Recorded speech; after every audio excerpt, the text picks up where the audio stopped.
清朝的八旗制度是如何从精锐变成包袱的？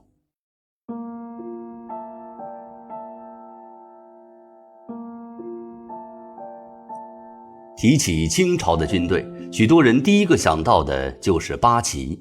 他曾是努尔哈赤开疆拓土的王牌，是皇太极横扫辽东的根基，是清军入关的主力。但令人疑惑的是，到乾隆年间，这支曾令明军闻风丧胆的劲旅，竟成了朝廷供养不起的巨大包袱。那八旗到底是如何从精锐变成废兵的呢？八旗制度的雏形源自于努尔哈赤在统一建州女真各部时设立的牛录制。牛录相当于一个家族或战斗单位，而几个牛录组成一个左，10左组成一旗。1615年，他正式将部众划分为8个大军团，分设黄、白、红、蓝4种颜色，每色分正镶2旗，这就构成了后世闻名的八旗军。这套体制不仅是军事编制，更是政治、行政、社会的全面统治单位。八旗兵不只负责打仗，还负责征税、治安、组织移民等责任。早期八旗军纪律严明，勇猛善战，尤其在与明军和蒙古的对抗当中屡建奇功。八旗兵人人皆兵，官兵合一，吃苦耐劳，是典型的以战养战型部队。到了1644年，清军入关，一举夺取了中原，八旗子弟的身份陡然提升了，从边疆战士变为了统治阶级。他们不再是战斗员了，而都成了领导，成了特权阶层。清朝廷又设立了旗人俸禄，就是每位旗人都有定额的口粮、银两，甚至住宅用地。他们无需耕作，不必经商，仅靠朝廷发的银两便可衣食无忧了。这是对他们创业之初的奖赏，也是一种帝国稳定旗人的政治安排。可是正是这份优待，让八旗逐渐丧失了原有的尚武精神。到了康熙年间，八旗兵已经逐渐不堪重用了。康熙在三藩之乱当中不得不大量依赖露营兵和汉人将领，八旗兵动辄骄惰，临战多败。而到了乾隆朝以后，八旗特权愈加固化，满人骑兵普遍不是生产，不习武艺，开始沉迷赌博、喝茶、养鸟。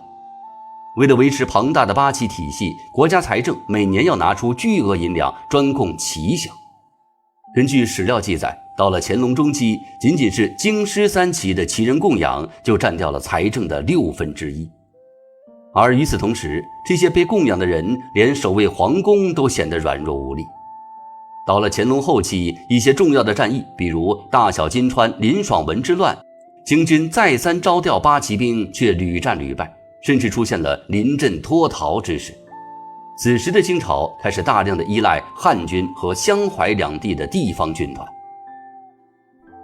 八旗的世袭制度原本是激励，但是在长期吃皇粮的保障之下，反而养出了一个坐吃山空的权贵阶层。